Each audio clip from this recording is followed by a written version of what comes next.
listening to CaveRadioBroadcasting.com. The words and opinions you are about to hear are of the hosts and do not reflect the management of CaveRadioBroadcasting.com. Good afternoon and welcome to Down the Rabbit Hole. Today is Thursday, March 2nd, year of our Lord 2017. You're listening to a Gen Pop Media production. I'd like to start out by saying, as always, please don't take anything we say as fact. Our job here is merely to start a discussion. We could be wrong as much as we're right. We just don't think so. We're always open to debate. We're always open to your opinions and your views as well, and we love to talk about just about anything. Heck, we did Flat Earth 2 weeks ago. So please do not let our mistakes carry forward. If you find one we make, bring it to our attention, but all we're asking you to do is do your own research, because there are no more secrets, just ignorance. What's up, guys? How you doing, Howard? Everything's good. Life is peachy. Yeah. Is it peachy? Oh, yeah. You look like you got run over by an 18-ton, 18-wheeler that carries peaches then. Yeah. Well, I will prevail. Put in a prayer for Howard. To say what else is new, but that would be rude. It's been a rough couple of years. Couple of years. Yeah, exactly. It's been a rough 42 years for me. My 30s were a rough decade, just so you guys know. In case you guys want to make a note of that. How are you doing, Nick? Hey, what's up, Nick? I'm good. We're without Tony. Tony has gone to one of the top 10 party schools on our list. I'm actually jealous. It's so cold that's here. What I'm saying. I want to go somewhere warm, too. So if you're listening or if you catch the podcast, what's up, Tony D? Yes, we're going to miss you for 2 weeks, man. Have fun out there in Arizona. Say hi to Hoop's sister for us, would you? Yeah, hi, Nance. Any other little things you guys want to bring up before we get into the meat of today's stuff? Oh, we got to take a shout out to Jesus Christ. Thank you. And I guess that would be the main shout out I have. Yeah, pretty much covers everything else, doesn't it? So yeah, I think it does. Yeah. Do you give shout outs? I mean, I know I'm the one that actually brought this up a few weeks ago. Do you guys give praise to Jesus Christ because you're supposed to, or because you really think that he is behind this? Because when I was younger, before I realized that what the Bible was saying was actually the truth, when I would hear that, I would roll my eyes. Like when a Tim Tebow would be interviewed after a game, and he'd be like, all praise goes to Jesus. I'd be like, okay, come on. Yeah. Now, no, I do it because it's sincere. It's not the same as when you tell your kids, hey, okay, say your prayers, and they're like, okay, so they can continue on with whatever it is you're doing. But no, I do. Not as much as I should. Absolutely. I don't pray nearly as much as I should. Absolutely. At least not what most people consider prayer. Right. If there's a correct form for it, I don't know. But yeah. I don't do it quite enough. But my answer is kind of in the middle. I'm working on that. I send the shout-outs because I desperately want to believe that he's responsible for everything. Yeah, well, I know he is, so it's... I believe he is. There's no question about that. But I think I need to do it more. Never hurts. Yeah. What would you guys say... This is sort of a loaded question. What do you think is the strangest book in the Bible? Strangest book? Yep. The strangest book has got to be Book of Revelation. Anyone disagree with that? Probably not. Why do you think it's strange? Because it's all it's like a Jared Tolkien. Well, it's like unless you research it, dig into it, and I think previous to this generation, like our time, I don't think it was able to be understood. They always tried, but I don't think it really it applies until the last days. You definitely need current.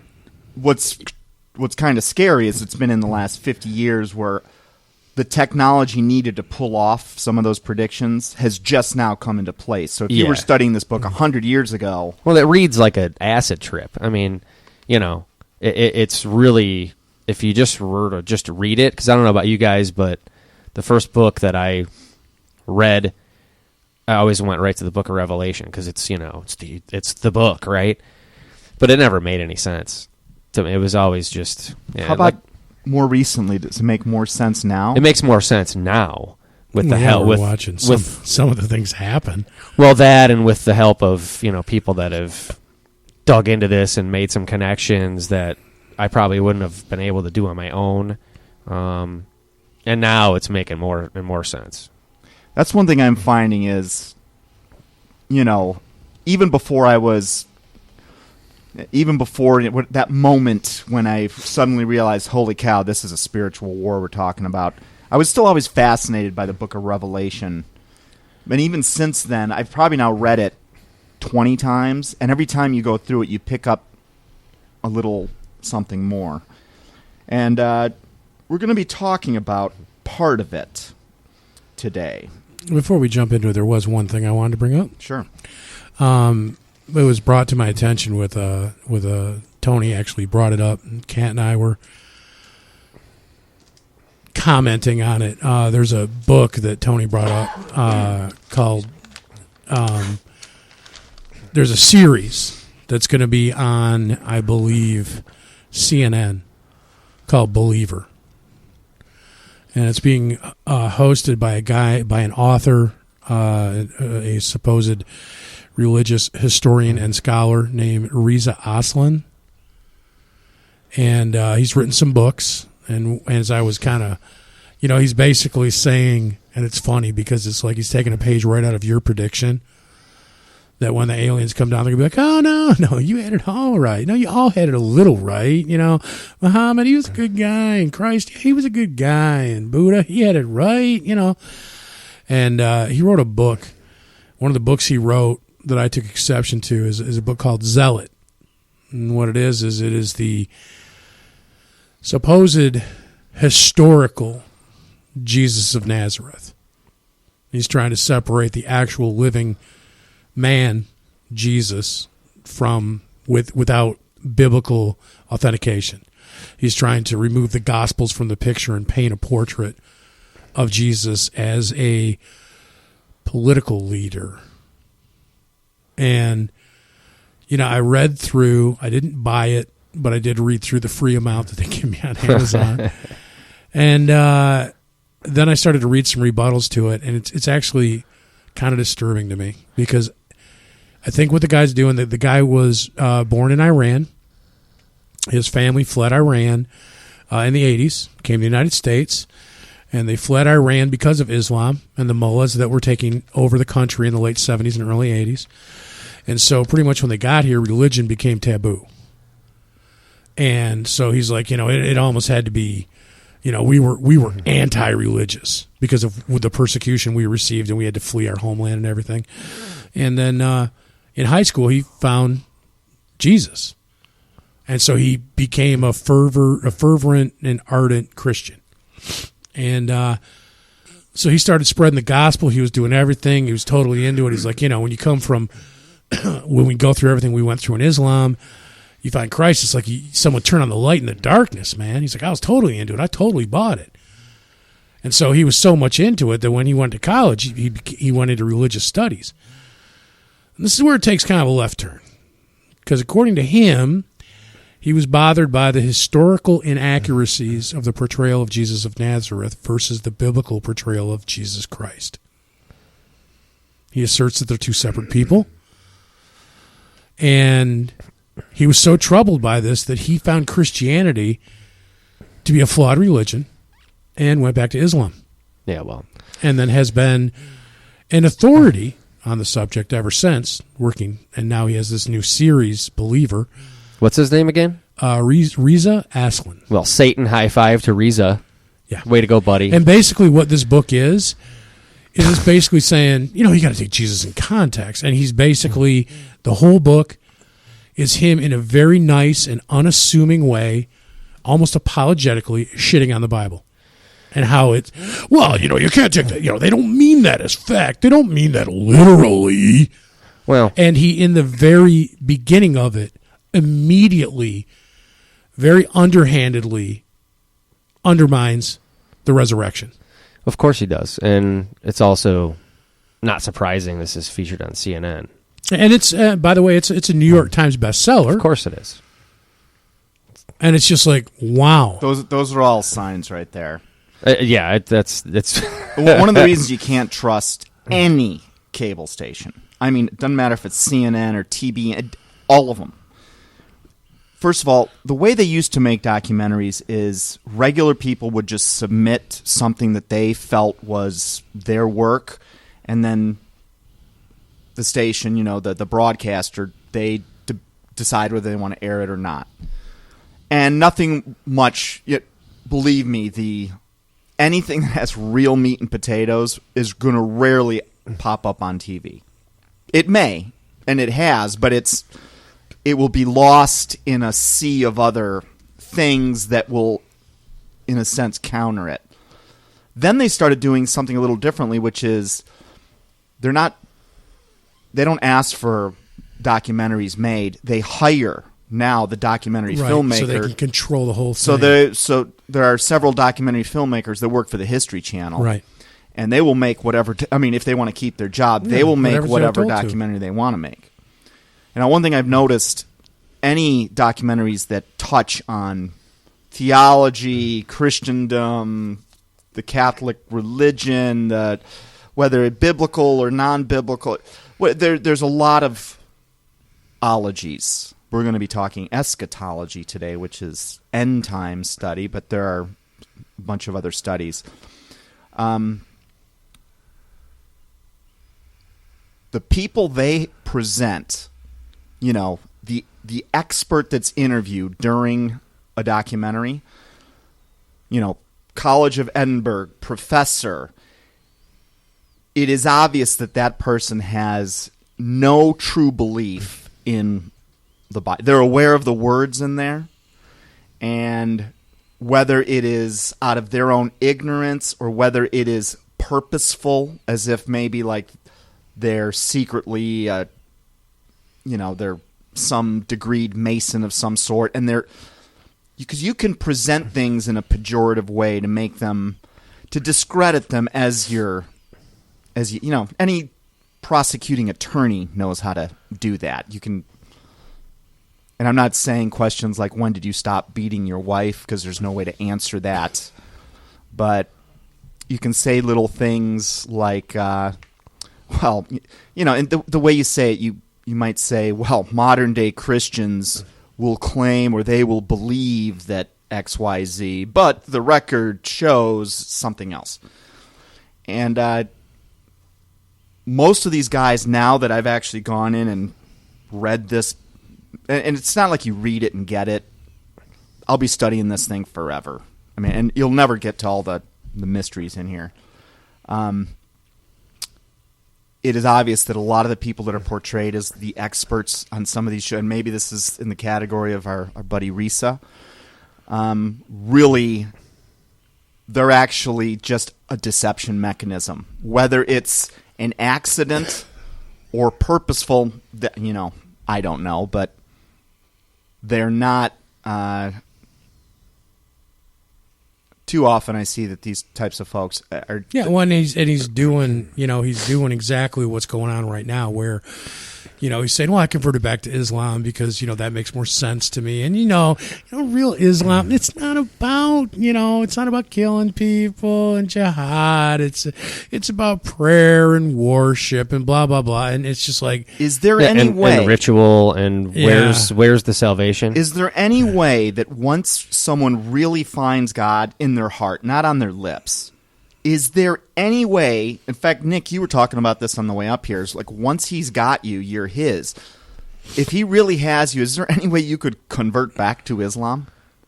That to me proves he was never. No, he was dabbling. He was looking, whatever. This is actually a common sentiment from people that have fled those regions. I ran into this personally from people that I knew that fled Lebanon during the Civil War there, during Reagan's time, and they all have a similar theme where they blamed religion, which I kind of tend to agree with them on this because I don't really like the word religion, but they blamed that on all the violence that they saw. So they just rejected all of it. Kind of like, what this guy did. The religion became taboo to them. There was no place for it anymore because it, well, quote unquote, caused all this strife, which it really isn't it's other things that cause this. But I think that's a common thing for those folks that see wars being fought and people slaughtered in the name of Allah or whatever it might be at the time, that they turn their back on it completely. All of it. And what bothered me, too, is as you're reading through the Amazon reviews, okay, I cannot tell you. Now, I did find 3 or 4 different books that were rebuttals to this book, basically saying, yeah, you're a heathen, dude, And I did read the excerpt of one of them. Totally agreed with the guy who wrote it. And but I'm reading in the Amazon reviews for the book Zealot, the original book. The first 7 are all from Christian pastors.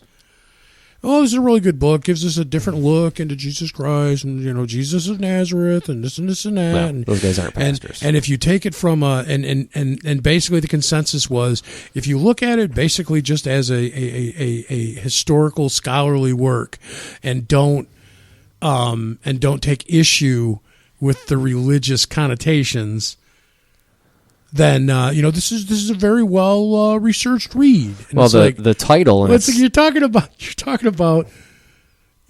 Jesus Christ. How is there not going to be theological connotations? Well, the title itself is offensive. I mean, it insinuates that people who are Christian are zealots. Well, but again, he's not talking about Christians. He's talking about Jesus of Nazareth. He was a zealot? Yeah, that according to him, that's what he was. And he even goes as far as to redefine zealot as it was meant in Jesus' time. What is a zealot? Well, it's like a fanatic. Yeah, that's what I thought. Okay. Right. Well, that's what it's come to mean for us. According to him, a zealot was the name that was given to the Jewish people who wanted a Jewish state under God. They wanted God's kingdom on earth with no Roman interference. Okay. According to him, that's what zealot meant, that it's not in the same context it's used today. Okay, that may be true. And no surprise that he's dogging Israel. I mean, basically, he's making Jesus out to be Martin Luther King. But, he even goes as far as to say that there's no way that Jesus was a pacifist.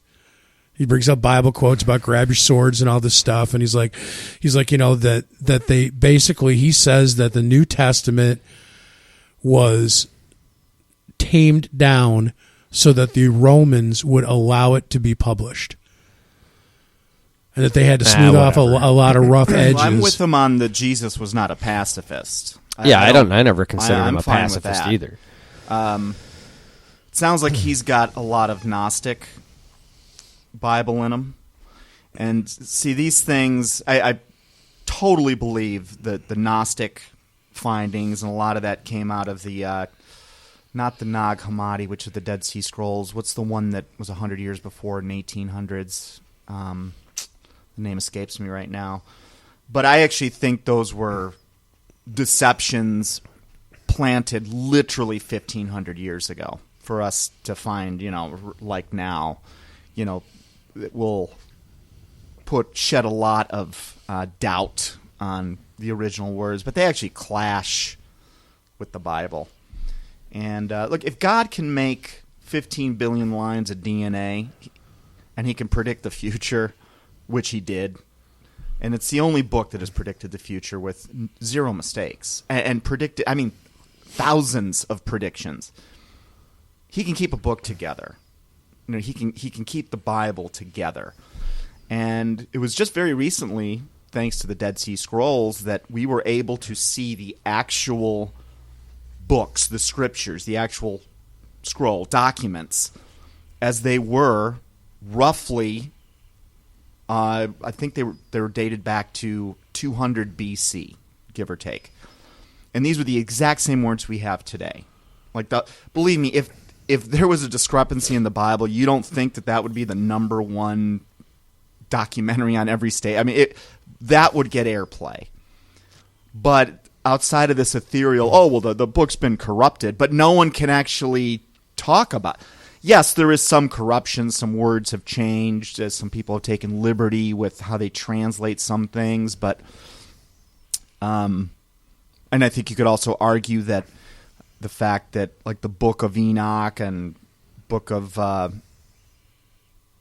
Jubilees and a lot of the what are called the apocryphal books, those being removed from the Bible was somewhat of a corruption. But in the Book of Enoch's case, it was actually meant to be sealed up till the last days. And what do you know? It pops back up after being gone from the earth for literally almost 1,500 years. It's found again in these Dead Sea Scrolls, and all of a sudden it fulfills its own prediction, which is this book is meant for the last generation. And now the last generation actually has it again. And outside of one little church in Ethiopia, it was gone from circulation, but it was a part of the regular scriptures, which we can see what those were because of what we found in the 11 caves of the Nag Hammadi. So, yeah, I mean, we have the ancient manuscripts, so people often, just because that book, like the one you have in front of you right now, was bound together and printed in a factory somewhere, that the concept of Scripture isn't necessarily that book, because you can change that if you want to, but we still have the originals, the ancient ones, so we can always go back. It's not like that's not erased. Exactly. So if somebody wants to corrupt that and print it, they do it at their own peril, I might add. But you can always go back, like what we do. I mean, the only reason we know that some words, I wouldn't say have been mistranslated, but definitely translated in modern English to where the context is actually a little bit different if you go back to the original Hebrew and or Greek. Right. But we still have those. We have those documents, so it's not... You could take that book that's printed in modern times and corrupt it as much as you like, but it doesn't change Scripture just because you've changed the words in that bound book. So, they say, they removed books from the Bible. They really, not really. I mean... All they really did is just make them less popular. Yeah, they just don't bind them in the same package, but we still have them, so... I don't know. It really bothered me because I'm looking at it and it seems all wrapped up and cuddly and innocent. And it's like, hey, just get to know Jesus a little better. Read this book. And I mean, like I said, I didn't buy the book. So I got like 40 pages. Okay. I got to the table of contents. I read the foreword and I'm like, man, this is nothing but someone taking the opportunity to try and make you think Jesus isn't who he was. Yeah, and trash it. It is diabolical. Yeah. And it's worse than the people who stand on the street corner and scream that Jesus wasn't the Son of God, because it's kind of like, because he's all respectful and nice and he's doing everything super nice and in a scholarly fashion and very underhanded, and it's like, wow. Yeah, so for this is diabolical. For 2,000 plus years, Christians have recognized the fact that Jesus is the Son of God, sent here to die on the cross as an atonement for sin, was resurrected on the third day, and this guy, after all this millennia of people knowing this information, a Muslim, this guy is going to change it. And I don't, let me clarify, I don't have a problem with the fact that the guy's a Muslim. I don't have a problem with Muslims. If I'm going to believe anyone who's going to discredit anything about Jesus, he better be a Christian. This better be a follower that found a chink in the armor and wants to have a discussion.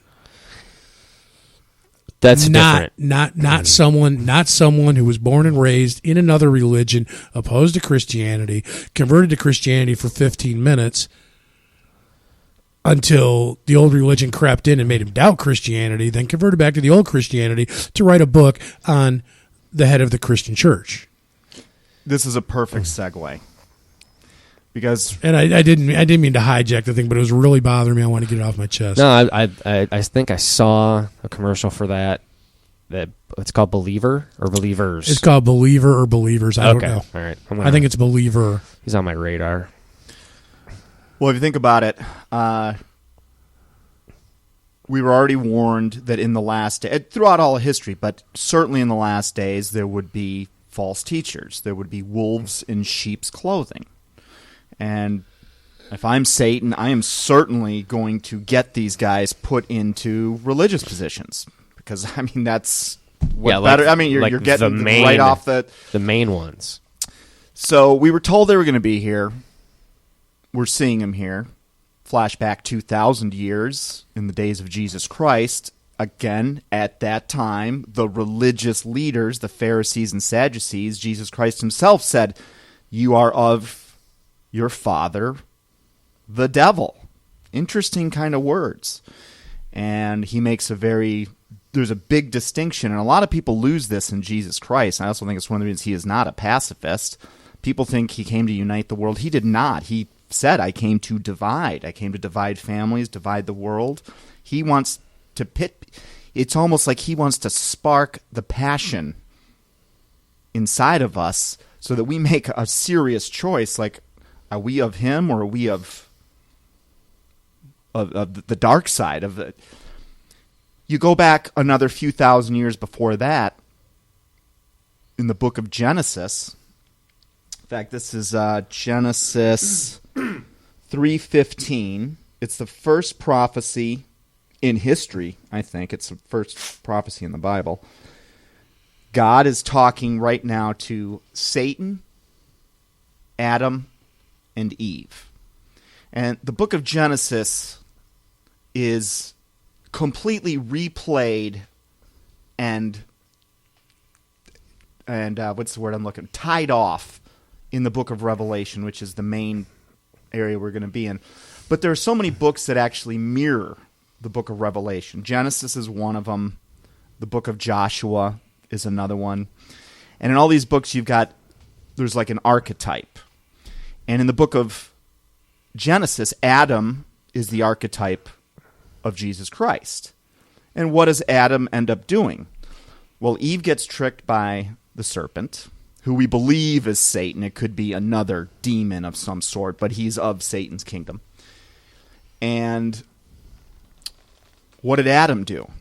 He didn't have to do it, but he basically took Eve's sin for himself and suffered for himself for her, so that they would be together and she wouldn't be alone. And which is, he brought on that curse, which is the same thing Jesus Christ did. Is he didn't have to come down here. He didn't have to. He became sin. He became a curse, so that Adam was given a choice. My Genesis isn't. Well, everyone has a choice. He was told the rules. If Eve broke the rules, he didn't have to. Also, he chose to. I have my own take on this. I think it's the greatest love story ever told. Yeah, I think it's a great love story too. I think he did it because he does not want to watch his wife, who he viewed as part of himself, which she literally was, die because of her mistakes. So he made a decision by actions. He wasn't actually asked to choose and was like, "I'll go with her." Like he knew the rules because God told him. Right. Okay, so he chose to break the rules, but yeah, because she should have brought it in front of him and be like, "Yo, dude, this snake is telling me, and he should have been like, "Yo, no, remember what I told you? God said blah blah blah." But instead, she fell for it and then offered it to him. He knew the rules because it was communicated directly to him.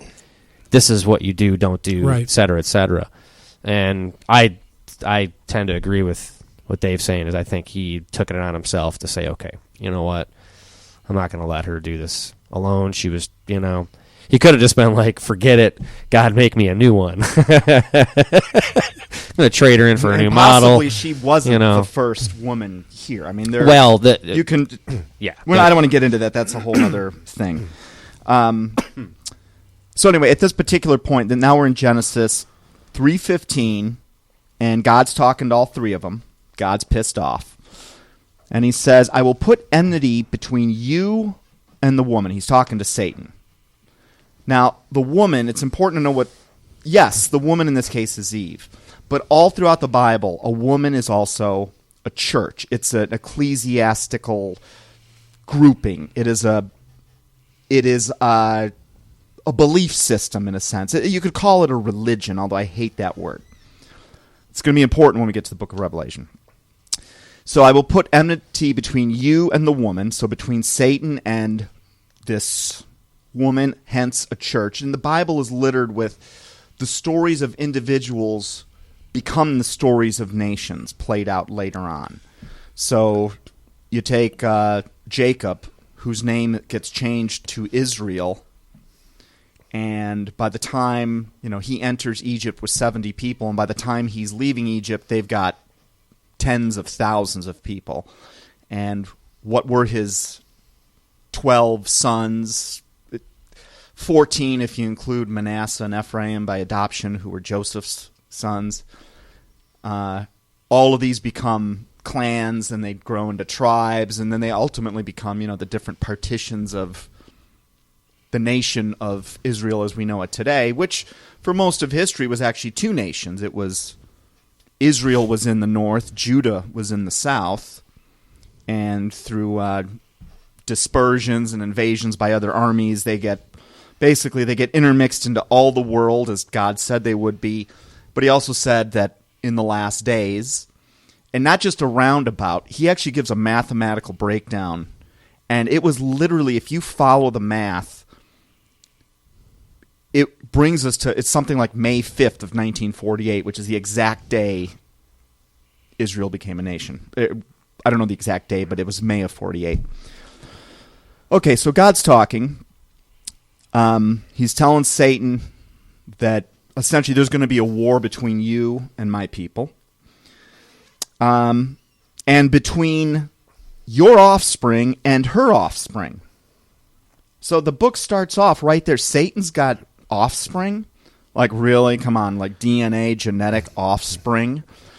If you want to take it literally, the answer is yes. Now, we'll get back to modern-day science in a second. He shall bruise your head, and you shall bruise his heel. Bruising the head is the equivalent of death. Like, he's going to kill you, but you're going to bruise his heel. But on the way, you're going to do a lot of damage to him, to the body of Christ, to the man himself. And again, what happened to Jesus himself will happen to his whole body, because the archetype happens over and over and over and over. You go to the book of Joshua, which is the 6th book.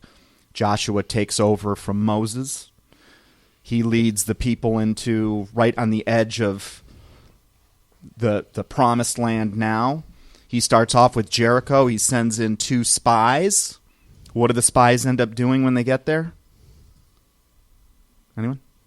They run into that lady. The spies end up spying nothing, but they save, was it Reba? What was her name? Doesn't matter.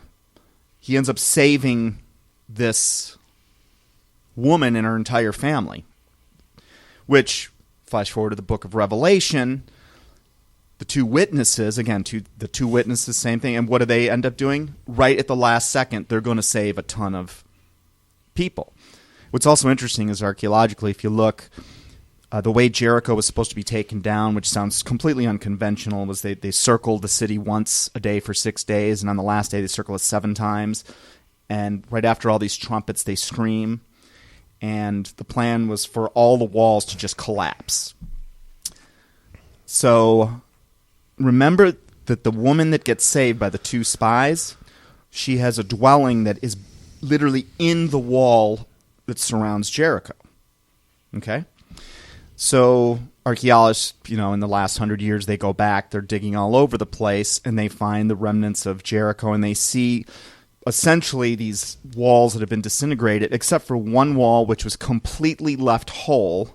Now it's tipped over. Or maybe I'm thinking of a different one. But the point is there was one dwelling that they figured out was her dwelling that was kept intact. I thought that was interesting. So all the books are basically a metaphor for the end. And everything is, it's like it's it's like fractals. If you guys know what fractals are, it's where patterns repeat themselves in the big and the small. Okay, so basically, if you take this literally, God's saying there is going to be seed of Satan somewhere, like on this earth. Flash forward to Jesus' day, several thousand years later, and Jesus backs it up. He's now saying, you are of your father, the devil, the liar. Which is interesting because here again, I don't know if back then we were talking about literally DNA genetic infiltration. Although I do think we are talking about that today. There's a passage somewhere in Isaiah or Daniel, maybe one of you guys know this, where it's probably Daniel, because he's talking about all of the coming demonic kingdoms. And in the kingdom that is, let's call it the hidden Rome or Rome 2, he says that the iron mixes with clay, and the metaphor, which is, it's explained right after that, basically meaning the children of Satan are going to be mixing genetic code with the children of man. And that wouldn't surprise me based, if you really get crazy with conspiracy theory, there are people out there that are claiming that, there are shapeshifters and hybrids and reptilians. And again, they're not shape-shifting from a cow, they're shape-shifting from serpents, from these cold-blooded animals. At least that's the claim. I'm not necessarily there yet, but it would be biblical. I believe it. And right up through the last day, Satan would have more of his people cranking than ever, and they would be occupying pulpits, and they'd be in the churches that we consider are so conventional. And one of them we're going to talk about today is the Catholic Church, because I personally believe that they are the mystery identity of Revelation 12, which is what I want to talk about today. In Revelation 12, it's about a beast and a harlot that rides the beast. You guys familiar with this story? Yeah. For the record, Israel was May 14th, 1948. Thank you. Okay. There is, to the day, like in Daniel's time, from the decree from Artaxerxes to rebuild Jerusalem. And there were 3 rebuilding decrees that Artaxerxes made. So you got to figure out the right decree. It's to rebuild the whole city. It wasn't to rebuild the wall, and it wasn't to rebuild the temple. It was the one to rebuild the roads and the government buildings. There would be exactly, I don't have the passage in front of me. There would be so many years that went by. And then you've got to factor in for changes in the calendar. And you actually arrive at a very specific date that apparently thousands of people in Jerusalem knew was the day that whoever the Messiah is going to be walking up this pathway on a donkey today. They knew this ahead of time. That's why there were thousands of people waiting outside of that city, which I find kind of fascinating. So, all right, so let's talk about that. Because for some reason, I've always been fascinated with it's like and it's revelation, singular, not plural. And revelation is another word for apocalypse. And all apocalypse, it's the revealing. It's like the curtain being removed for the whole world to finally get exactly what's always been going on, what all of humanity's been about. And the ending will mimic all of the stories that have existed in prior parts of the Bible, at least if it follows the form that it has up to now. So, from that first passage in Genesis throughout the book, this is the whole Bible really is the story of 2 women.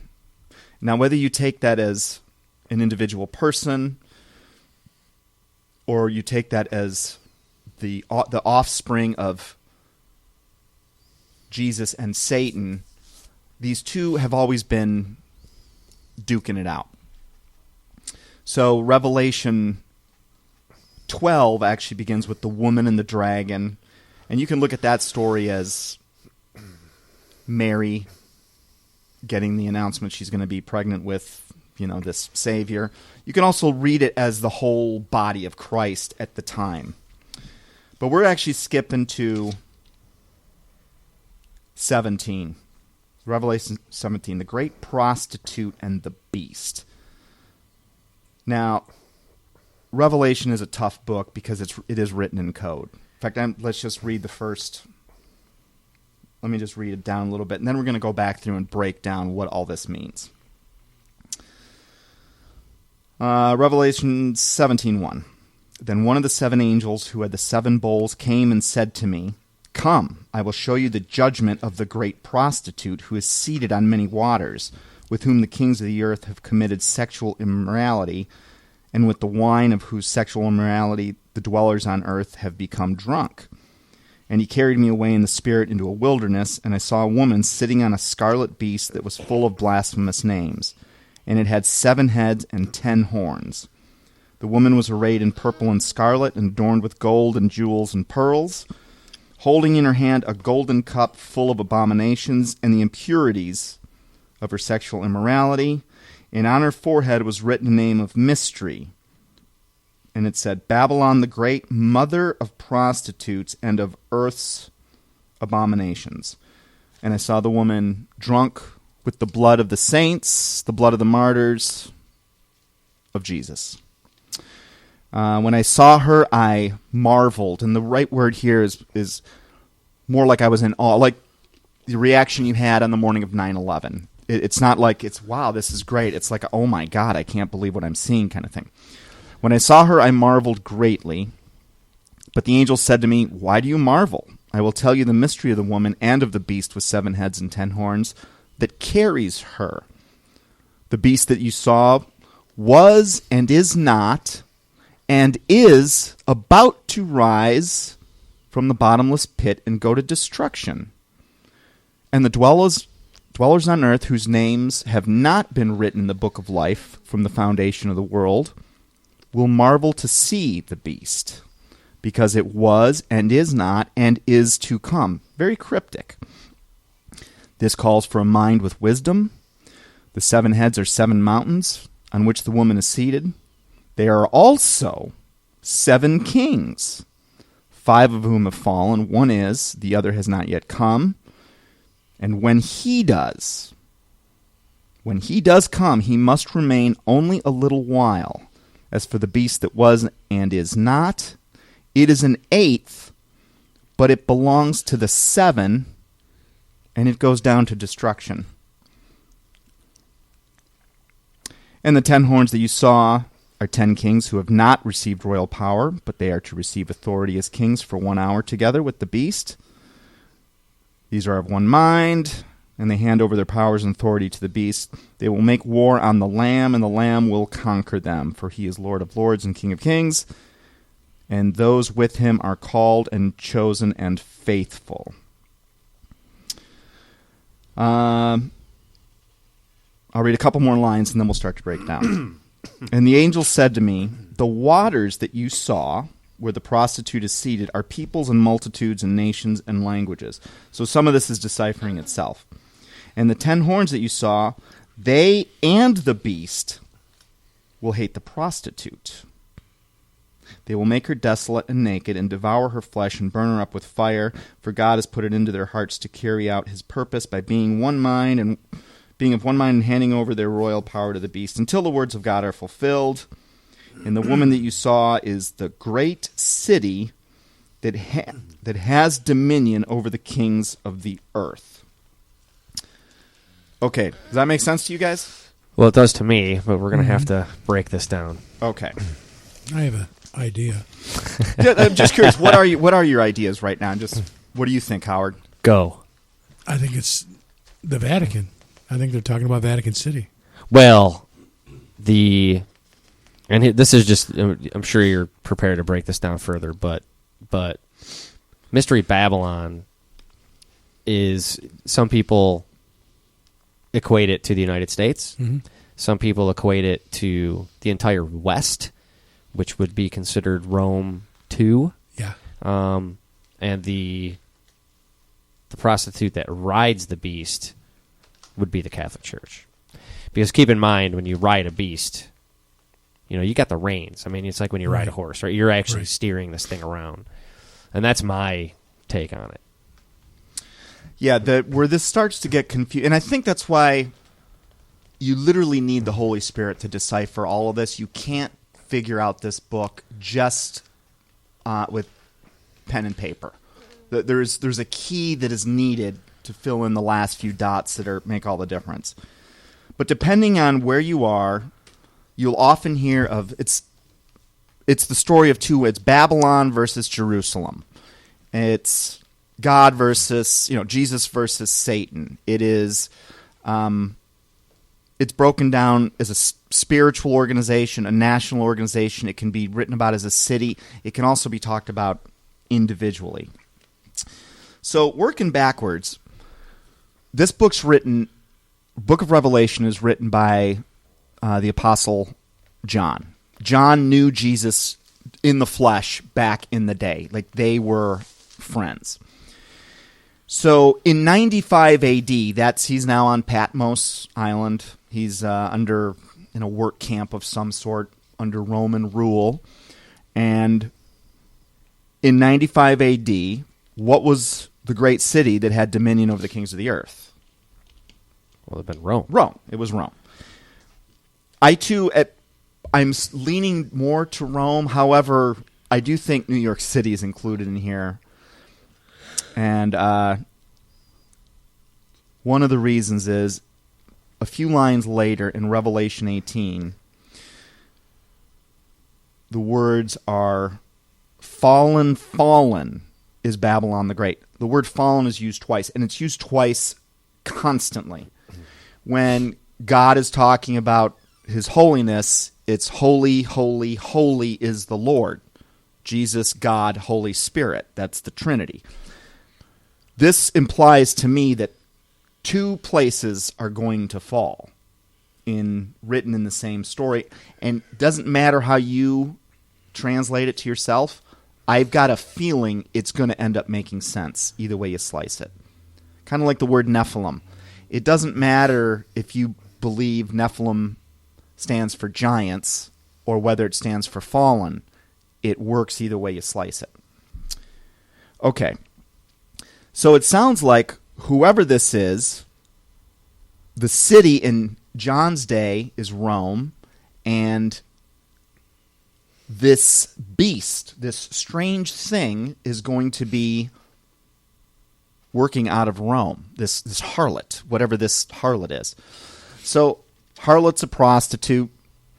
Now, when I first read this, I was thinking, well, sexual immorality, like, oh, what, she behind the porn industry? Or I couldn't, what are they talking about here? So a few words to understand, because the Bible uses metaphors and word plays up the wazoo. And I think that's done on purpose. It's almost like if you're running basic training for the military, where you get better soldiers if it's a tougher basic training or if it's easier. I think it's hard because they want to. Part of the design is to make sure people are truly looking for answers, which I think you will get if you look. In fact, this book says you will. Okay, so the first thing to understand is sexual immorality. And that, to make a long story short, they're talking about practicing a different religion other than praising the Creator God. So we could actually put in just paganism. And anything that is a false religion is captured under that sexual immorality. I don't think this is limited to just sexual immorality. The wine, again, these are all words that were translated in a different place. The wine is the teaching. Those are the doctrine of this thing. Sexual with the wine of whose sexual the dwellers on earth have become drunk. And so they're drunk means they're mixed up in the head. They're confused. So this harlot, it is We know it's a woman. It's sitting on a scarlet beast. So it's sitting on a system. So what are the beasts in the Bible? Do you guys know any of the beasts? Well, Babylon's one of them. It is. So there were 7 demonic kingdoms, or they were known as beasts. In order, they were the Egyptians, the Assyrians, the Babylonians. Now, when the prediction of the remaining demonic kingdoms is made, Daniel is in Babylon, and the 4 remaining kingdoms are the Medo-Persians, the Greeks, the Romans, and then this, we're going to call them Rome, this hidden Rome, this... Yeah, Rome 2 is probably the most commonly... They use Rome too. Yeah. So, whatever this Rome 2 is, it's basically a continuation of Rome 1. It's located in Rome. The church has, its religious leaders have the colors of scarlet and purple. Now, those were the colors of Roman emperors, and those are also the colors of the Vatican. It will use a golden cup in its rituals. There's only one church that does that, Catholic Church. It's adorned with lots of jewels, and it's basically all about it. It's all about the praise of the Pope, frankly. There again, the only religion I know of that's that way is Roman Catholic.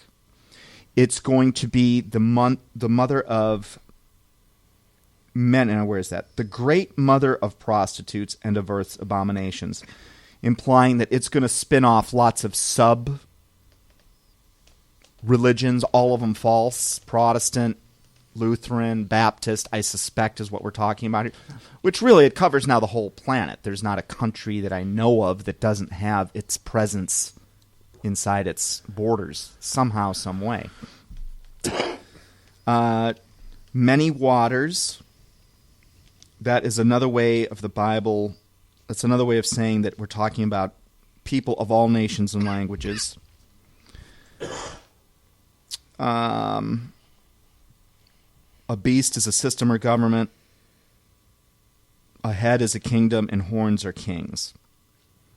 All right, so we've deciphered a little bit about what these things mean, but it's still confusing. So, let's see here. What time we have? 6:54. All right, we've set the table. Now we're going to break down history, and I'm just going to give, and I want you guys to pipe in too, an opinion of what the identity of this harlot and this beast is. And I think that they are right under our noses, and they're about to go public, and the remaining predictions that are in the book of Revelation are going to unfold sooner than we can imagine. So, do we want to do that? You guys want to take a break? Yeah. Anything you guys want to mention before? About that time. Yeah, no, we can take a break and come back and finish this stuff up. So we will be right back. Welcome back to Down the Rabbit Hole. We are doing something a little different today. We're breaking down the book of Revelation, in particular Revelation 17, trying to figure out who the heck this harlot is that's riding this beast. And Hooper put in a lot of good work on this, and he's got some really interesting conclusions that we're discussing. So we kind of broke down what's going on, and I'm going to turn it back over to him, and we can open the round table. All right, so we've got a lot of players that are in this act here. We've got, it's a bad name, but we've got the Antichrist. We've got the false prophet. We've got this harlot.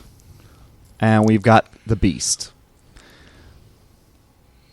Good? Okay, great. Yeah. Mm-hmm. All right. Yep. Check. I'm going to be going back and forth talking about all of these because all of these guys are big players in the end. And in the end, they've got so much control and are wreaking so much havoc that this is when Jesus Christ comes back and decides to literally blow them to smithereens.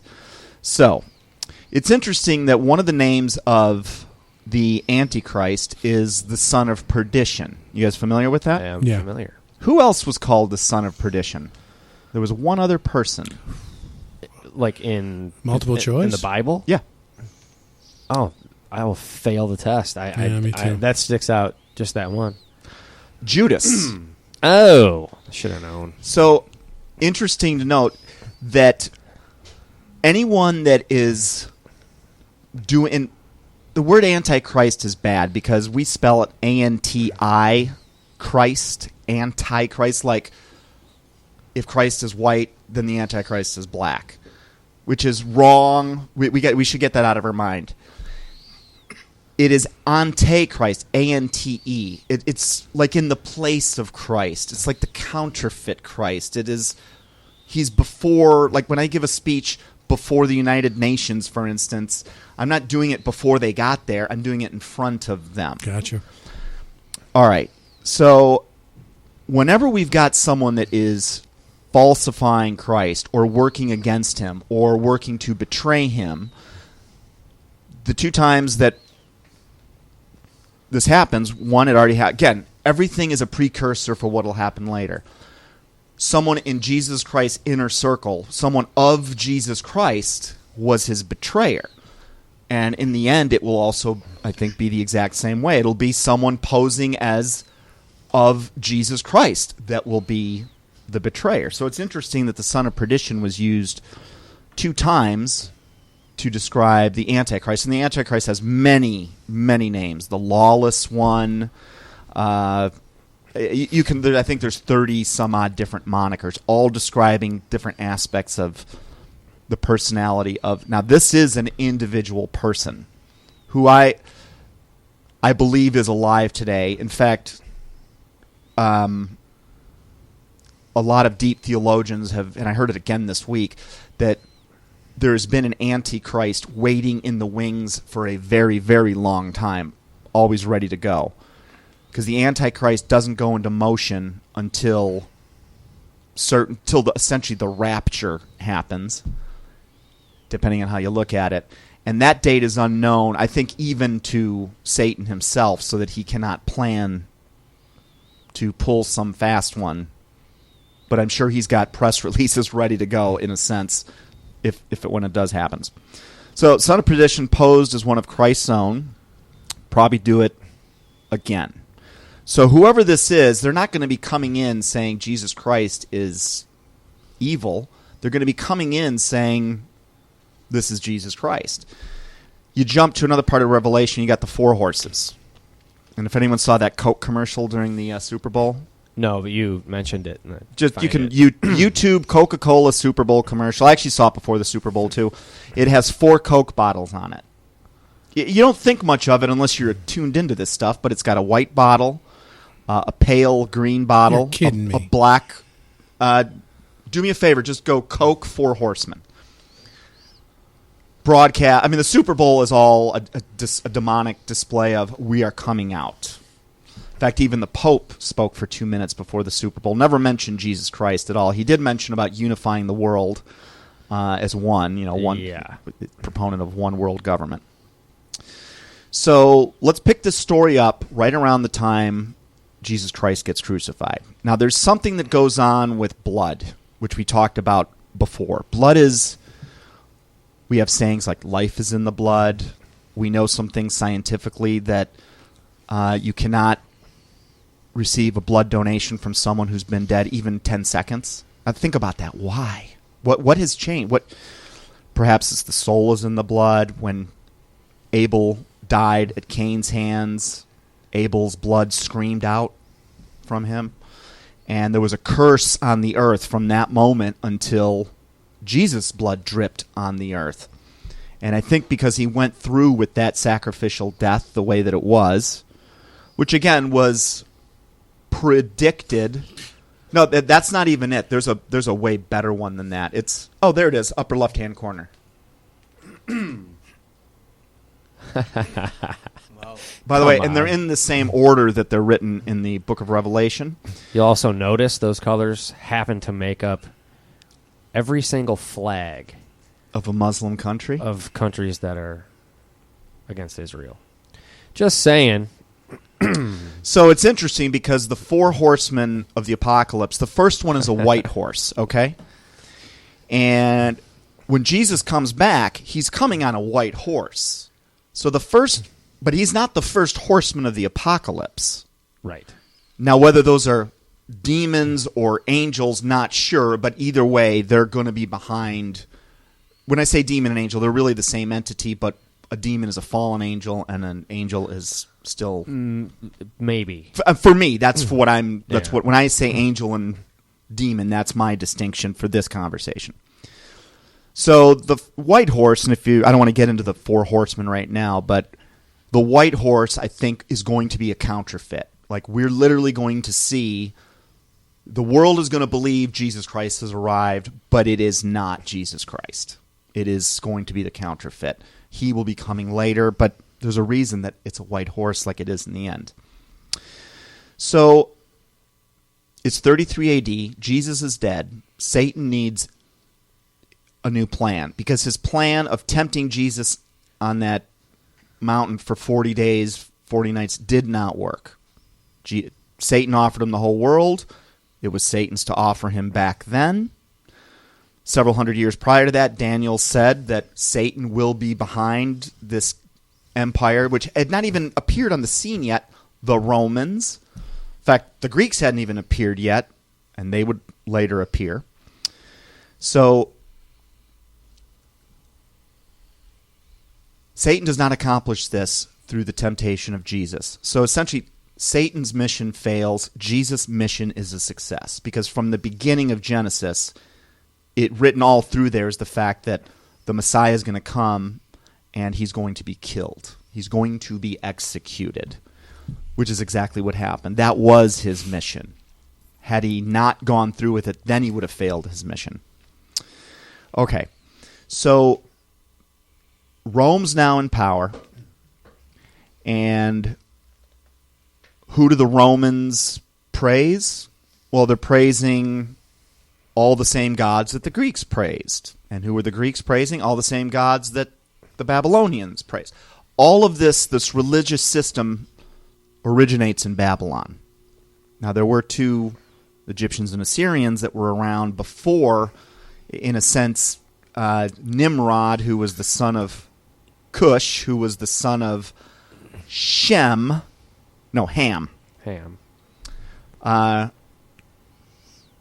It's interesting because we've talked before of how there's 8 major blood types in the world. There's A, B,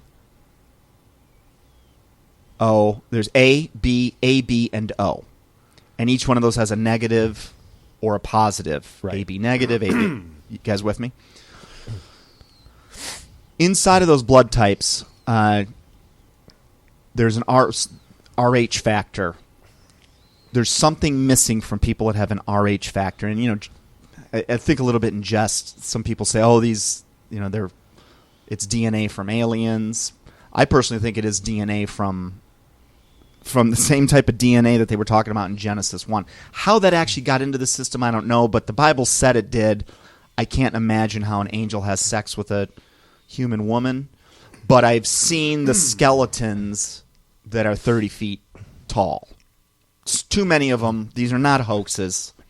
And so the evidence is there that whatever our real history is has been completely hidden from us. But not very effective. I mean, thanks to the internet, you can now really go learn the truth of everything that's happening. All right, so I think Satan, he's pissed. It's 33 AD. Jesus has done his mission. His days of ruling overtly are over. Everything from the Egyptians, Babylonians, these guys they ritually killed Incas, Aztecs. Again, follow the pyramids. They're all over the world. He has to change his system. He can't do it overtly anymore because now people, all they have to do is believe in this guy that was just on a cross, believe that story, and I lose them. They're not in my kingdom anymore. So putting a gun to their head does not work. Throwing them in the Colosseum does not work. In fact, every time Satan did that, the numbers of Christians would just grow. It would grow even more. So he's got a problem. And it takes him maybe 100 years or so to figure out, okay, the old way of doing things, not going to work anymore. New plan gets formulated. A lot of conjecture in here from me, but I'm just dumbing this down from my own perspective. So you look at this book not as some cryptic religious diatribe. It is the future of humanity written in code. And what else? I mean, to me, that's just fascinating. Okay, so sometimes people might think it's hard that believe that the Roman Empire is still in power today. But if you think about it, when did it ever lose power? A few hundred years after Jesus Christ is here, Romans are in charge. But all of a sudden, what do our history books say? Oh, the Romans just sort of faded away. But they didn't fade away. In fact, it was Constantine who began his career as a Caesar. He flips to quote-unquote Christianity. Now, I don't think he really flipped. I think that, now whether he was deceived or whether he was just doing his part, he basically was a sun worshiper, and the worship of the sun god continued on under the veil of we go from the Roman Empire to the Roman Catholic Church. They don't even move cities. All right, they're in the same city. Now, we know a lot of identifiers of that city because it's a city built on 7 hills. According to the book of Revelation, it's the city that sits on 7 mountains. And there are some very plausible explanations of why that might be something other than Rome. But I don't think it'd be in place of Rome. I think perhaps there are some other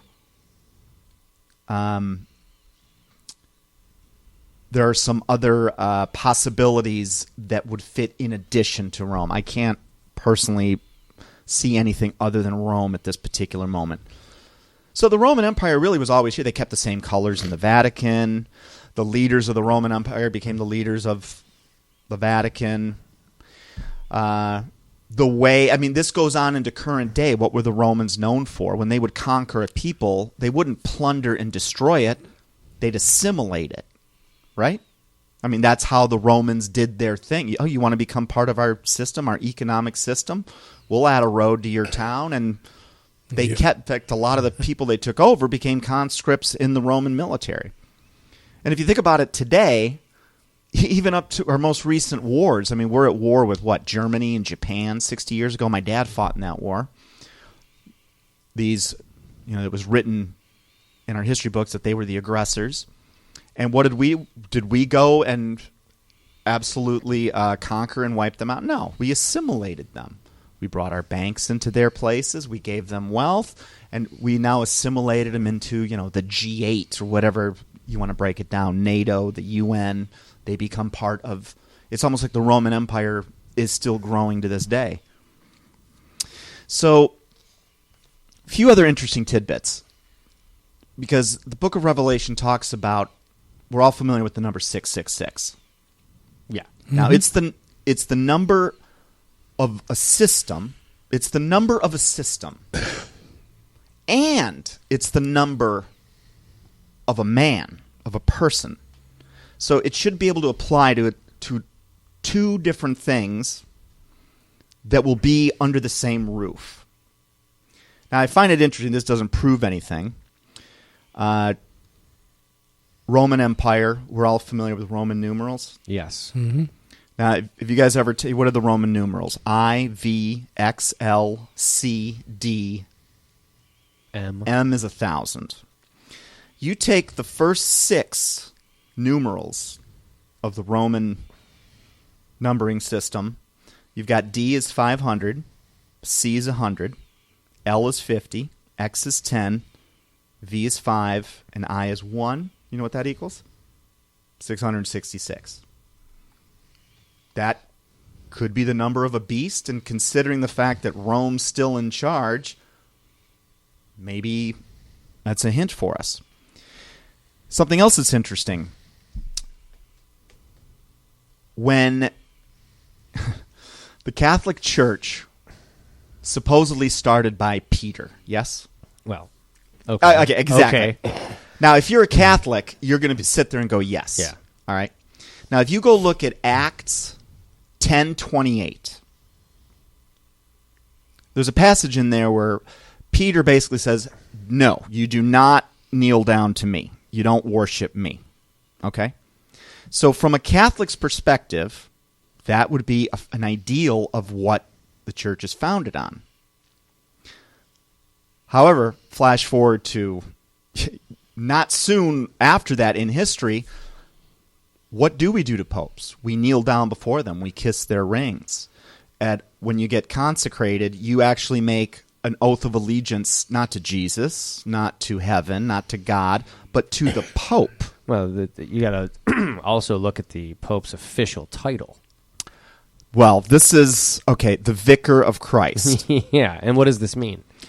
Now, the original words in Latin are the Vicarius Filii Dei. Now, that actually translates into in place. Right. In place of the Son of God. Now, that title actually can be translated to Antichrist, ante Christo. He is in place of the Son of God, which is the exact name given by Jesus later on of this. Yeah, and actually, I don't know, I forget what's the term used when you actually apply Gematria. That's it.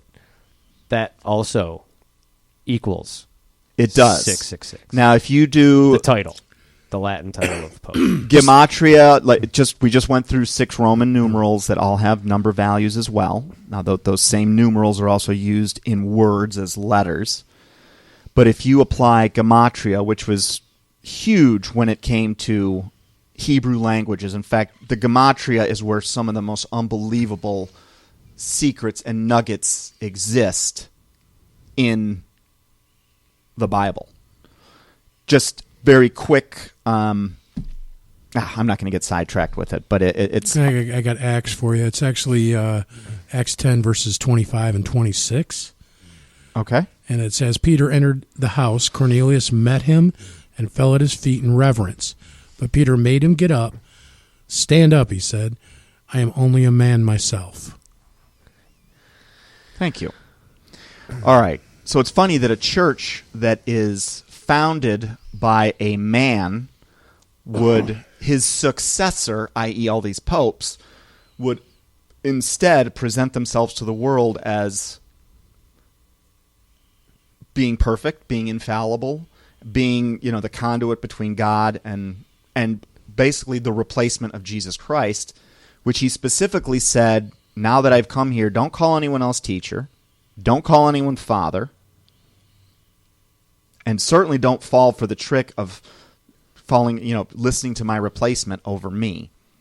So a few hundred years after Jesus Christ, the Pope, the Caesars are now, instead of calling themselves Caesars, are calling themselves popes. They still are ruling the world.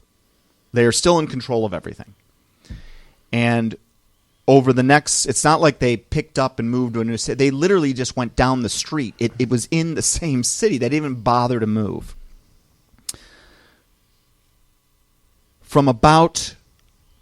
So that was, I think, the first step of Satan's. He's now starting to rework a plan. And maybe this whole plan was written before he began, or he's been figuring it out as we go. Who knows? But here are some of the facts. Roman Empire never dies. They start working out of the Vatican.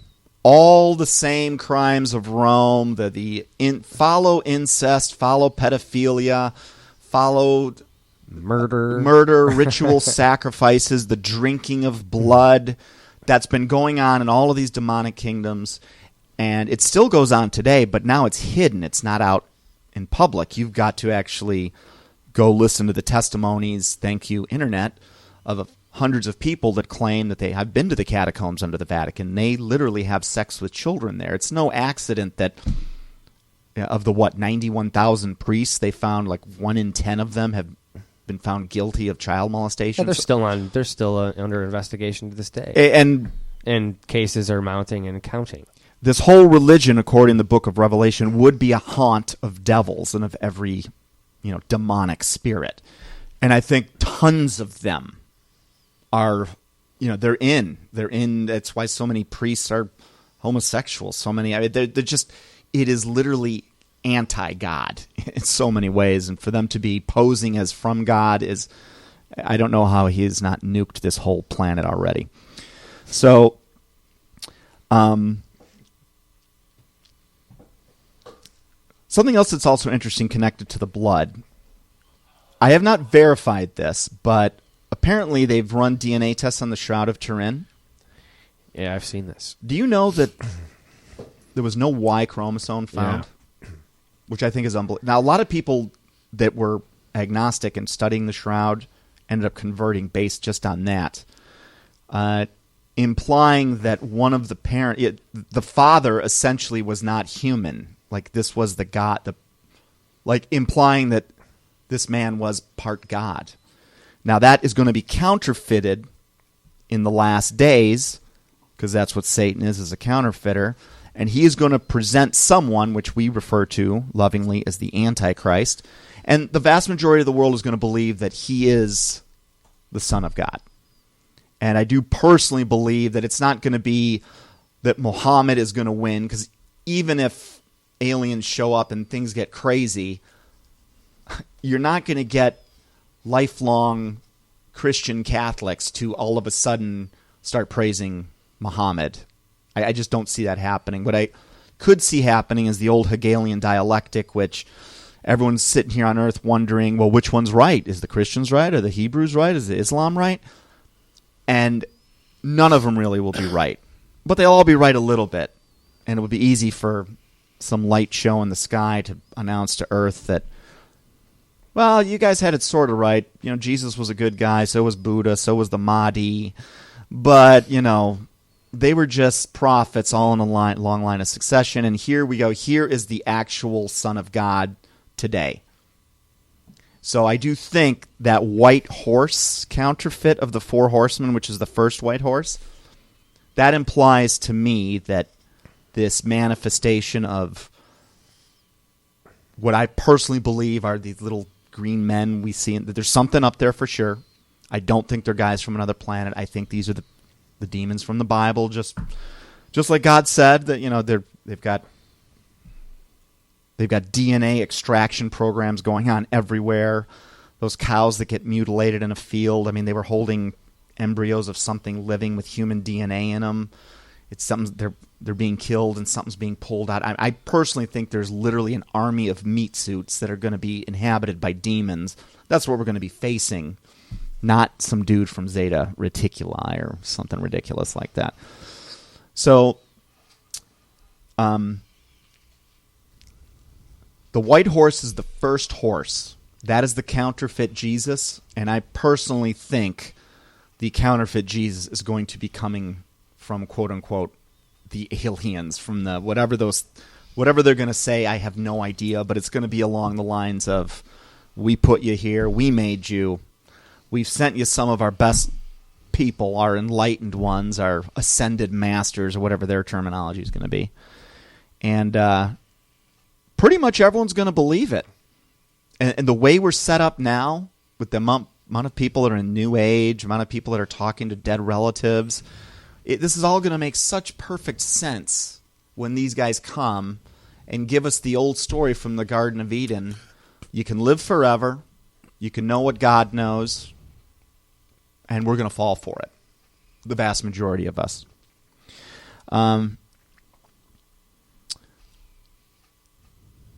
demonic organization that exists in this world, it's so big and massive. It's one of the reasons it's hard to see. It's everywhere.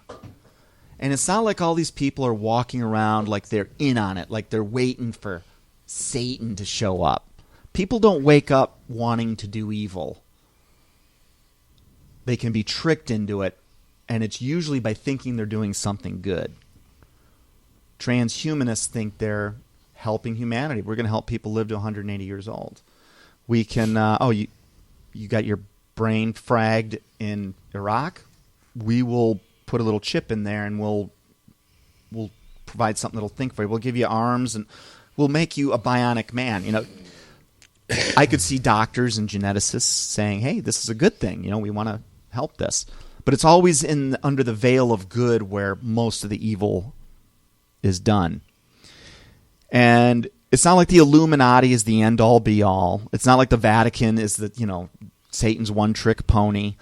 We're talking about thousands of organizations, hyper-powerful, interspersed all throughout society from, Illuminati, Vatican are some of the biggest, down to your local hometown's Satanist gathering club, which I suspect like people with red starred houses, I've always thought, for some reason, like the elementary school. Sorry. No, what was the elementary school? You said down to the local, satanic hideout. Well, you can actually go to Satan program. You can go to. This is not a joke. No, I know. There is a government-funded program called Satan After School. Yeah, After School Satan, man. They got a web. Sorry, not to plug their website, but if you want to see something really creepy, it's a real thing, man. It's a real deal. Now, when you're hooked up like that, you're not there's something going on inside your head, because and I've talked to people that are Wiccan, that are in these groups. I don't make a habit of hanging out with them, but it's happened before where I'm curious, and they all think that they're hooked up with something good. Whatever it is they're getting is helping them in their life. It's giving them power. Maybe they use it to put curses on people, but there's some human benefit to it. They haven't put it together that you are literally interfacing with the constituents of the enemy of man, who's got a very ulterior goal for what happens to us. And it's hard to even understand that until you understand we are souls with a meat suit. We're not people that have a soul also. And that's the big prize, is 7 billion souls right now. There are more people alive today than have ever lived in all of history. What's so funny? Oh, Nick Googled After School Satan. Oh, you found it? Yeah, you found it? Yeah, they got a kid's book called The Satanic Children's Big Book Activities. Oh, yeah. And it's all happy and cartoony. It's a coloring book, yeah. Woo. And you know what? It all started in Florida. The sad fact is I'm pretty sure those after-school meetings are not vacant. Oh, no. Somebody is sending their children to that. Yeah. Look, there's way more Satanism than people. I mean, well, some people partake in it every Sunday. Well, yeah, but they're not doing it willingly. Like if you send your kid to Satan school, Satan's on the frickin' application. It's in the title. Sacred Heart Church doesn't have Satan in the title, but God certainly warned us about it. All right, so we're turning the corner. It's 400 AD. Power's now being shifted to the Vatican. And for about the next 1,000 years, it's almost like Satan does a reset on Earth. Because technology, information, knowledge is removed. Things like the library at Alexandria that had 500,000 scrolls or, books, gone, burned down. And it wasn't just burned down in one event. There were several attempts on this library. 270 AD was one of them, 272, I think. Another one. Finally, in 642 AD, it was destroyed when the Muslims conquered Egypt. Now, for the next 1,000 years, we call this the Dark Ages. There's no inventions. There's no writing. There's no philosophers. Who knows what really went on in the world? But I think Satan was using that time to basically go through, remove all the evidence he could, or plant some evidence that he wanted. Maybe he planted the Gnostic Bibles. He got rid of things that would make it obvious that Jesus Christ was real. He started to get Mount Ararat cordoned off. He removed all of the easy-to-spot pillars and buildings that marked all these biblical events geographically where people could go. I think he starts to remove a lot of this. And what was conveniently going on at that time? Well, lots of stuff, but what are you talking about? Well, I'm talking about the Muslims were laying siege to the Christians and destroying their cities and everything. The precursor to the Crusades. Exactly. So, for the next 1,000 years, from, roughly 300, 400, 500 AD, we've gone from this super high-tech society. In fact, I was just watching a show today. I mean, we pulled this machine that had been buried for 2,000 years that had 29... This thing was a complex... It's a computer. Thank you. And we've also found evidence that the Egyptians had electricity, they had light, Babylon had nuclear power. I mean, we can measure these things now. And the fact that we were a bunch of cave dwellers is total BS. And we're getting worse, not better. So, one of the things, though, Satan had done before all this, something happened in 701 BC, which still screws us up. But God did say he was going to try and change the times and the feast days and all that. Because every calendar across the globe before 701 BC was a 360-day per year calendar. Perfect. And after 701 BC, all calendars go to 365. It's like something happened. Now, there was a massive earthquake that was recorded. And I wonder whether it's the spinning of the earth or the spinning of the lights in the dome, somehow that was slowed down. But you have to account for that whenever you put these prophecies together. And if you do, you actually arrive at the specific day of like May 14th or the day Jesus walked in. And quick sidebar, a lot of people talk about, don't date set, don't do this. But nowhere does it really say don't date set. It says don't use the stars and the horoscopes to predict the future, which implies that you can. But obviously date setting is somewhat encouraged because otherwise those people wouldn't have been lining that road leading into Jerusalem that day. They had to know, they had to date set in order to know that. Just something to think about. Well, Daniel date set. Yeah, exactly. I mean, his predictions to the day. Yeah. It was his prediction that the people that were really understanding the scriptures knew that it was because of Daniel. They knew the day Jesus would walk maybe in. they're talking about we shouldn't date set. I mean, the only real risk is you'll be wrong a lot. Yeah, right. I mean, unless you're... it's funny we're getting into the 1500s here because I was looking up some in the Catholic Church, and I found an interesting quote that may add to the discussion. It was by Pope Pius V.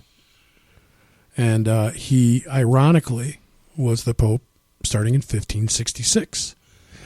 And in Barclay, chapter 27, page 218, he was quoted as saying, "The Pope and God are the same, so he has all the power in heaven and earth." Yeah, that actually is still talked about today. Total blasphemy. Totally. Total. I mean, come on. That is... How can you even reconcile that? Well, you can't. In fact, the only way you can even label any of that stuff is it's just heresy. It's unbelievable. I mean, I truly, with my whole heart, love our pastor. Okay, I believe he's a man of God. His faith is infallible, unshakable. Okay, if he walks up to me and says that, I'm out. I'm sorry. As you should be. And you make sure you tell me so I can be out too. Yeah. Because that's just frightening. I mean, for a man to make that claim. Oh, they do. About himself. Yeah, they I mean, I might feel a little differently about it if it was a man making a claim about someone else. I mean, I would still think they're wrong, but they'd be like, maybe he sees something more in this guy, and he's comparing him to God, which, again, blasphemy, wrong. But for me to sit there and say, well, no, because I'm the Pope, me and God, so same thing. Same guy. Same thing. Yeah. I'm going to get that virgin pregnant, and then that kid in about 30 years. Speaking of the virgin, she's the intercessor between us and Christ. You know that, Absolutely. Well, yeah, you can't. Yeah, right? So, Well, and Jesus. Is they still, always depict Christ as a baby, and Jesus in the is still Catholic a Church. baby. Yeah, Yeah. Just so you know, That actually, the woman with the child is a Babylonian. totally Yeah. Babylonian. And like my mom, for instance, thinks that the Queen of Heaven that they talk about in Revelation is Mary. And I'm like, well, no, that's actually a demon, and she was introduced earlier. Something is way off. And if you think about it, the people that God would get so upset with, these were the Hebrews that started sacrificing to other gods, but as they were doing it, they themselves weren't aware that they were off course. And he stopped. He was saying, whatever their sacrifice is, I want nothing to do with it. That's where I worry about some of the people that are in the Catholic Church, because I think all that time that they're at a Mass on Sunday, all those Hail Marys, all of these repetitive prayers, all of it warned against in the Bible. I don't think they'll lose their salvation, but there's going to be some sort of a slap on the wrist, depending on exactly where their heart is and how that could. I am not exactly sure. Can I say something here? Yeah. It goes with what we said, because my daughter, she goes to the a Catholic school. So, yeah, they were, but she knows some of that. She gets to talk from me every morning. But, yeah, she said that they're teaching her that Mary is God's queen. And they did this, some type of weird, she said, Dad, she hit a stick. And it was voluntarily, you could go up and she was doing some type of weird blessing and with this stick, doing something. She didn't tell me, but she just the decided old to sit Catholic down. stick blessing. Yeah. Yeah. Mm-hmm. And that God was not a he; it was a he and a she. Oh my God! No. So that's the new. My. That's their. Yeah, God is. So he's not God the Father; he's God the parent. parent. Well, at least he can use one of our transsexual bathrooms now without a problem. Oh no! Yeah. Trump repealed that executive order. Yeah. Yeah. No, it's. I try not to get too. I try not to get too offensive, right? But I can't help it, man. I mean, this stuff is so in my face Oh, look at our society, man. that how can I mean? Thing is, I thought it was all normal until I actually started reading the Bible. And then when you find out, okay, these words are true going back 2,000 years. This book that predicts the future says it is now predicted even little things like this, that this would be never would have. And I went to the same Catholic school your daughter did for 2.5 years. They do not give you any information there to be able to sort this out. None. Dude, I'll tell you what. Some of the stuff is so just so. But that's the same. creepy. To be fair, that's the same of almost any religion that I've ever been involved in, until being involved in the church I'm in now. Because, I mean, I was Lutheran and knew only slightly more about the Bible than my Catholic wife. Yeah, well, I mean, it's an offshoot, so. I mean, they just tell you what to do. Catholic You light. perform rituals. They explain to you what the gospel means, so you don't have to figure it out for yourself. Pay your tithes. See you next Sunday. And that's what it is. There's not. It gets so it gets so much creepier than that. I mean, I got some pictures. I was in Mexico, and these predominantly Roman Catholic countries. The people are great. I mean, it's not their fault, right? I mean, Right. they Right. don't know the They difference. think they're doing the right thing. They don't know the difference, Right. and that's why we don't want to. I'm not dogging Catholics, right? But, No, me but either. the organization, I'm sorry, the organization is completely satanic. Well, I think almost any organized religion is, because we've had this conversation fair. a dozen times, because religion is man inserting himself between you and God. Yeah. That is somebody who has read the Bible. They have written a doctrine, which is their interpretation of the Bible. And then they've written dogma, where you follow their interpretation of the Bible by doing this, this, and this, and this. Yeah. And at every turn, man or men are inserting us between God and ourselves. And it expressly states 24 times in the Bible that the only way to the Father is through the Son. Right. And that you don't need an intercessor, that Christ is the intercessor. It's right. The Holy Spirit. Mary's not the intercessor. No. Christ is. Mary is dead. Christ is like an advocate for you, okay? God was tough. Mary was just a human being. Yeah, Mary was just a human being. She was a tool. But how many times have you seen, because I took pictures, it creeped me out so much. Have you seen the statues? Even with the interdimensional symbolism lines around her. I mean, these are all symbols from all the old mystery religions, right? But it's literally Mary standing on top of baby Jesus. Yeah, he's standing on top of baby Jesus. He's It's at like, her feet. What is this? What is this? And I never, it never until I got into this. Oh yeah, until I got into serious Bible study in the last couple of years, I never even recognized that it was peculiar. That the only place I saw the baby Jesus, except in a manger on Christmas display, is in the Catholic Church. You never see Jesus portrayed as an adult in a Catholic church. No, it's ever. Oh, well, sometimes you see it, on the cross, right? Yeah. So it's mother-child worship. It goes before Babylon. Immediately post-flood, this comes on the scene. It's interesting. So we were. No pun intended, or maybe we were kind of crucifying the classic Catholic Church a little bit. We got about 15 minutes. We got to fly through a couple things here. All right, so from roughly 300 A.D. to about the 1700s, it goes dark. I mean, there's nothing. In fact, masses were put into an old Latin, i.e., Roman language. Yeah. So the plebes didn't understand what was being said anyway. Right. There's this period of darkness from history records to what the people were going through. And the Catholic Church fought forever to keep the is Bible going, in the hands of the priests. Their power, the Anglo-Saxons that come out of the Vatican, they become England. The Visigoths become, I think, Spain. And from here we have France, and we have basically the European Union. And I think... those are, you could also look at those as the horns. So in here it said, they are also 7 kings, 5 of whom have fallen, one is, and the other has not yet come, and when he does come, he must remain only a little while. As for the beast that was and is not, it is an 8th, but it belongs to the 7, and it goes to destruction. Describing 2 different things here. One is a system and one is a person. The system, from John's perspective, is the beast that is in power now. Now, the demonic kingdoms that have existed, Egypt had 1 head, Assyria 1 head, Babylon 1 head, Medo-Persia 1 head. The Greeks started off with Alexander, but they had 4 heads because he lost his empire and then it got broken up into 4. And then you've got the Rome 2, which will have 1 head, the Antichrist.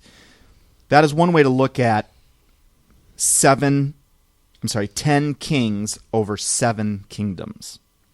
Now, another way to look at it is, in 1929, the Vatican finally became an actual city-state. So, since 1929, a pope is also a king. So what's interesting is, this is written from John's perspective. He's been taken into the future in this vision.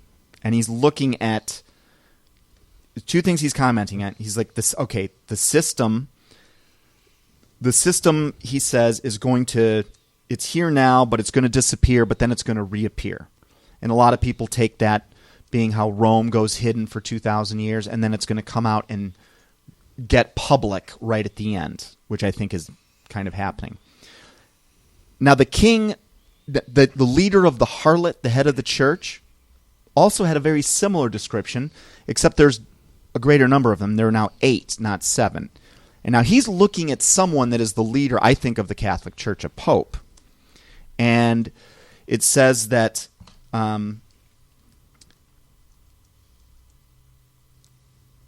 he is an 8th, but belongs to the 7, and he is and was not and then is. So there have been, since 1929, 8 popes that have been called a king.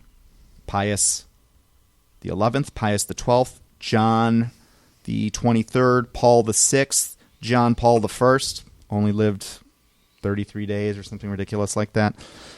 Pope John Paul the 2nd, probably the most famous pope in the history of popedom, who was born on occultic day and died on an occultic day, and I want to say it was an eclipse of the moon. In fact, that's how he was identified by Saint Malachi when he predicted all of the remaining popes.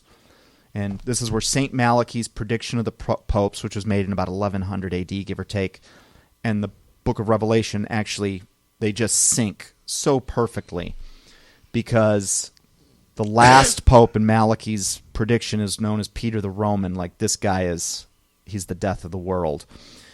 And what's interesting is after Benedict the 16th, whoever the next pope was going to be this pope, according to Malachi.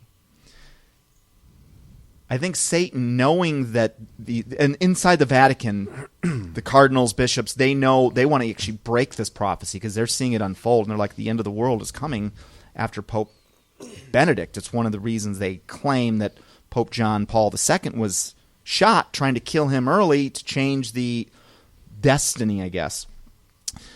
Now, what's interesting is Benedict the 16th is actually still the king of Vatican City. He doesn't sit on any of the royal anything.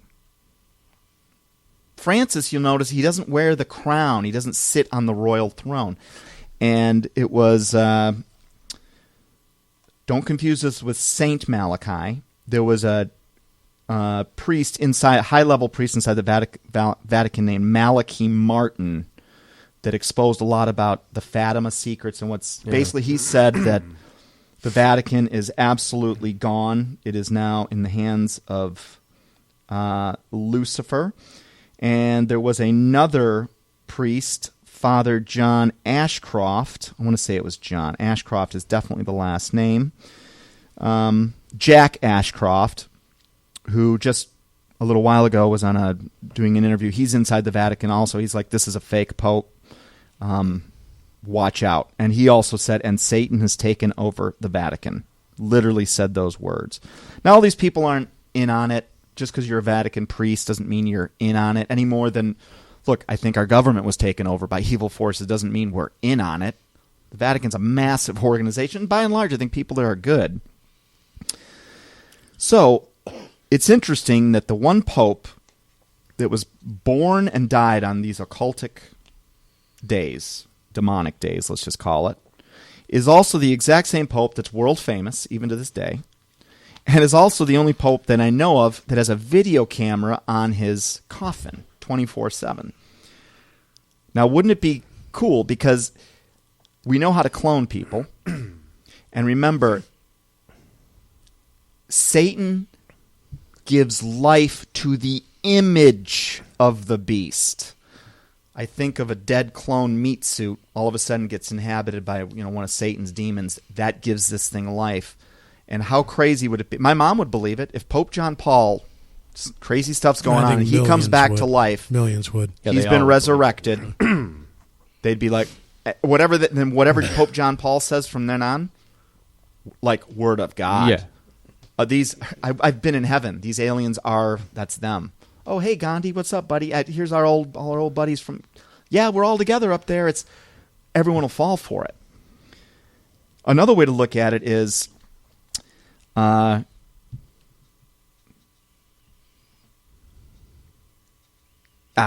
won't get into that. But I wouldn't be surprised if we see that coming out of this harlot.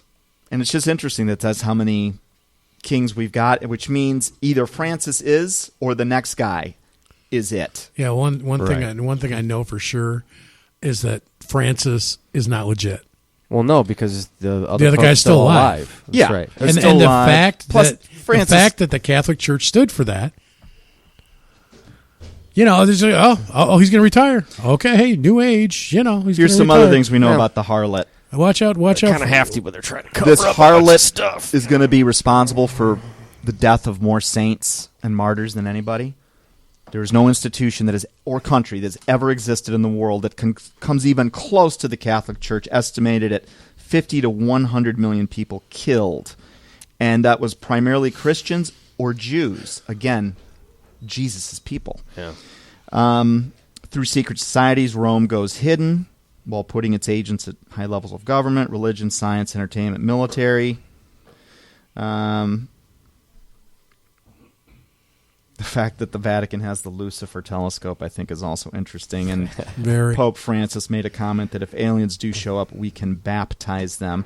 Just beginning to, Yeah, Francis is wonderful. He really is. He really is. Oh, my Lord. Well, I think we're going to have to. This might be something we have to continue next week because we're up against it right now. So, any quick parting thoughts, guys?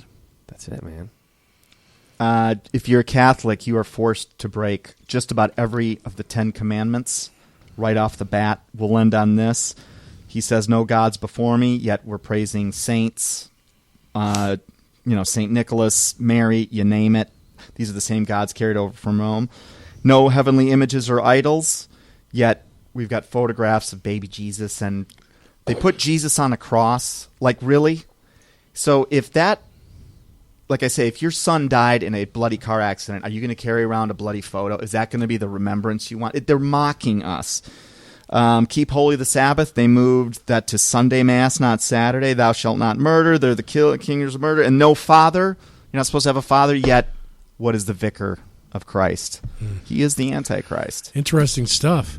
This has been Down the Rabbit Hole. We'll catch you next week. God be the glory. Great things to you.